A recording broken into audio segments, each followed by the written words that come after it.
Legal mechanisms have been put in place to make sure that Te Pūtahi Pāho is a valid organisation.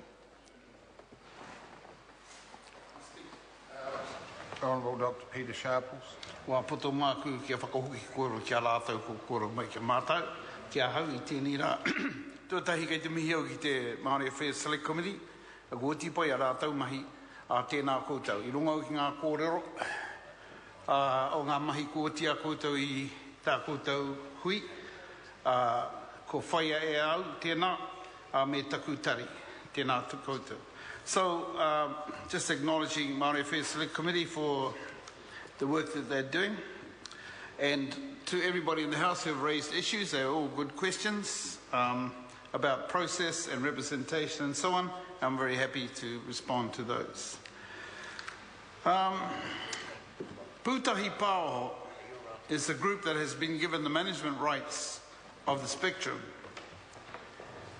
It's essentially an electoral college which involves those pioneers working in Te Reo Māori world to contribute to the whole moving forward of Māori whakaata Māori.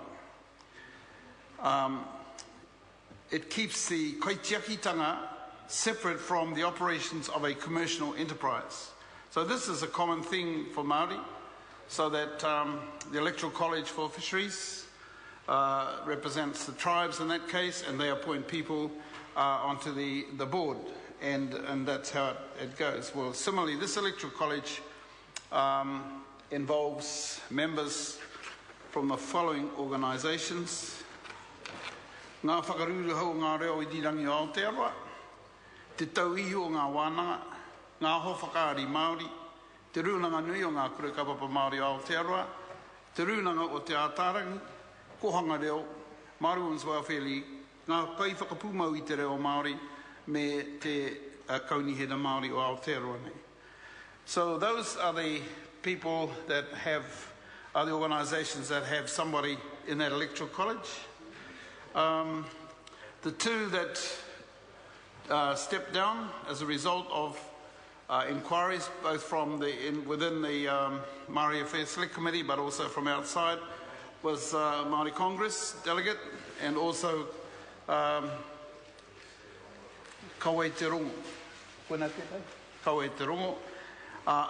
In addition to that, ngā kai whakapūmau got themselves re-registered as an incorporated society. They were, and they let it lapse, and now they've re-registered themselves to be in accord with the new bill that's come out now. So that's why they exist, and that's how they are selected, the members on that group. Now, Te Pūtahi Pāho cannot provide the use of spectrum to any third party without the ministers involved, two of us, Minister Maori, Minister Finance, and without whakaata Māori's consent. So they have to actually get the service to agree with anything they do with this. So it provides to whakaata Māori certainty of tenure for their operation. In fact, Pūtahi Pāho has the same rules and parameters of management of spectrum as all other spectrum provided by government.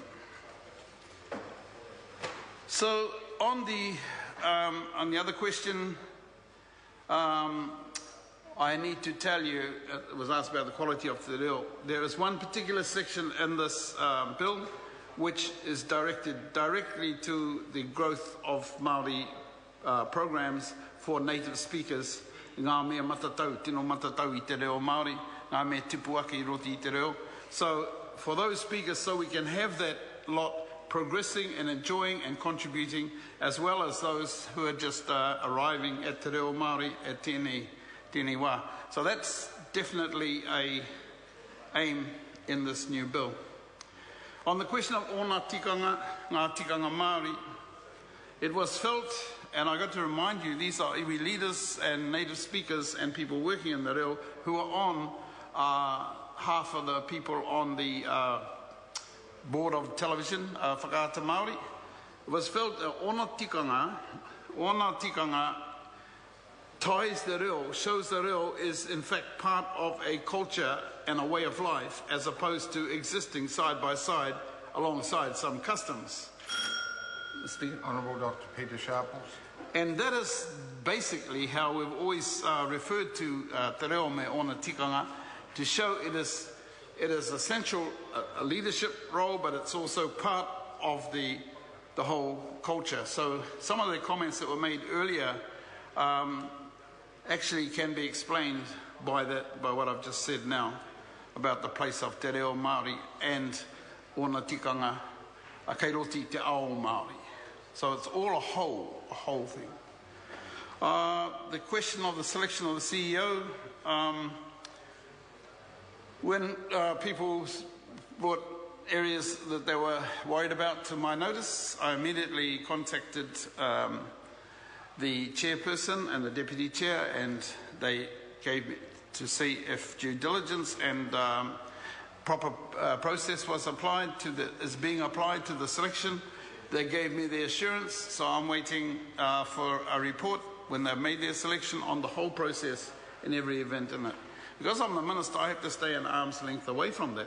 But as soon as it's made, I can do something about it and have a look at it, and I intend to.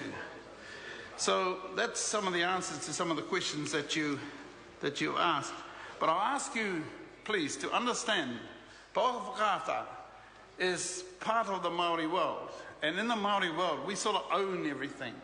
We're sort of kaitiaki katoa mātou o ngā taonga Maori katoa. So it's hard for people to be excluded from anything. And that's why perhaps we have these electoral colleges operating to allow more viewpoints to come in on the running of the thing. So that's all I have to say at this time, just to answer some of those points that you raised. Mr. Chair. Scott Simpson. I move that the question be now put. Claire Curran. Mr. Chair, such a quiet voice. First of all,